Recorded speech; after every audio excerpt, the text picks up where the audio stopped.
त्रय्या सा विद्याराज्ञा पुत्रत्वे कल्पितस्त्रवतः तेना यजत यज्ञेशं भगवन्तमधोक्षजम् उर्वशी लोकमन्विच्छन् सर्वदेवामयं हरिम् उर्वशी लोकमन्विच्छन् सर्वदेवामयं हरिम् एक एवा परावेला प्रणवः सर्ववाङ्मया देवो नारायणो नान्या एको अग्निर्वणस्तेव च पुरवसा एवासि त्रयी त्रेता मुखे नृपा अग्निनां प्रजया राजा लोकम गांधारवमेवान्।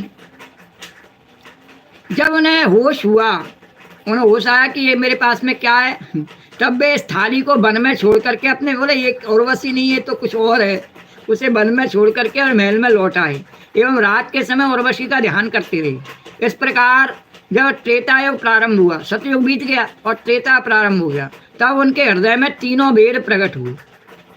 और हमेशा जो किसी से भी प्रेम कर ले वे भगवान से ही प्रेम कर रहा माना जाता है उसका। और प्रेम की महिमा ऐसी है कि उस प्रेम के कारण से उन्हें ज्ञान हो गया और तीनों वेद उनके हृदय में उत्पन्न हो गए राजा पुरुरवा के में। भले ही उन्होंने उर्वशी से प्रेम किया पर उर्वशी के प्रेम के कारण से उनके हृदय में तीनों वेद प्रकट हुए। फिर वे उस स्थान पर गए जहाँ उन्होंने वह अग्निस्थाली छोड़ी थी, जहाँ वो गंधर्वों ने उन्हें वो यज्ञ की अग्निस्थाली दी थी, उसके उस स्थान पर गए। अब उस स्थान पर समी वृक्ष के गर्भ में एक पीपल का वृक्ष उगाया था, एक समी का वृक्ष हुआ और उस वृक्ष में एक वृक्ष और उगाया पीपल का, वृक्ष के भीतर वृक्ष।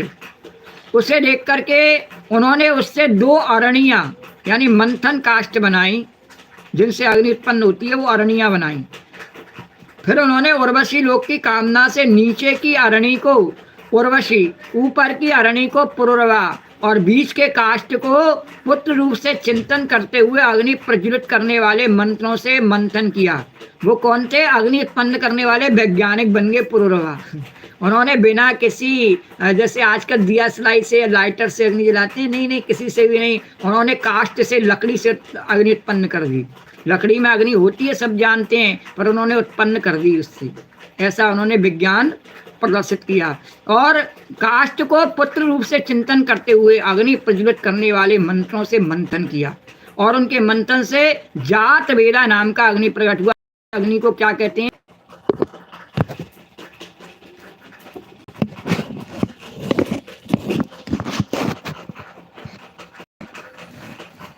जो अग्नि पैदा हुआ उसको कहा जात वेदा।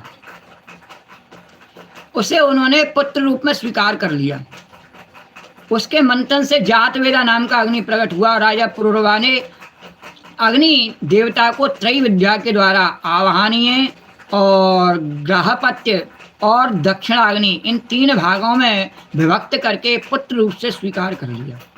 फिर उर्वशी लोक की इच्छा से पुरुरवा ने उन तीनों अग्नियों के द्वारा सर्वदेव स्वरूप इंद्रियातीत यज्ञपति भगवान श्री हरि का यज्ञ किया और उन्होंने भगवान का यज्ञ किया उर्वशी को भूल करके और भगवान का यज्ञ किया और भगवान का यज्ञ करने लगे। इतना प्रभाव हो गया प्रेम का। और परीक्षित, त्रेता के पूर्व सतयुग में एकमात्र प्रणव ओमकारी वेद था। सतयुग में तो केवल ओमकारी वेद था, एक और कोई वेद नहीं था। वेद का अर्थ ही था ओम का, बस इतना ही वेद। और सारे वेद शास्त्र उसी के अंतर्भूत थे। और आज भी केवल ओम का ही ध्यान करने से ही और सब प्रकार के ज्ञान व्यक्ति को प्राप्त हो जाते हैं, उसे विश्वास हुए तो। और देवता थे एकमात्र नारायण और भगवान स्वयं ही जिन्होंने संसार बनाया है और जो इस संसार का पालन करने वाले हैं, जो नष्ट करने वाले हैं, जिन भगवान की महिमा सब ऋषि मुनि देवता गाते हैं, उन भगवान को ही एकमात्र देवता मानते थे सब, और कोई न था। और अग्नि भी 3 नहीं थे, केवल एक ही था। और वर्ण भी केवल एक हंस ही था। ये कोई वर्ण नहीं होते थे, ब्राह्मण क्षत्रिय शूद्र आदि, एक ही वर्ण था सबका। बोले सब मनुष्य हैं, सबका हंस एक ही वर्ण है।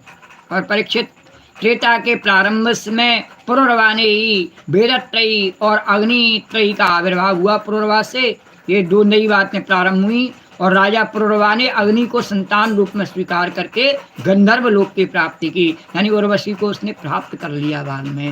बोलो द्वारकाधीश भगवान की जय। जाके रे पर सत्य संदेव होते तो मिले न कछ संदेव। भगवान की ऐसी लीला है और चलती रहती है संयोग और वियोग के माध्यम से। तो ऐसी सुंदर कथा पुरुरवा और उर्वशी की आज वर्णन करी गई।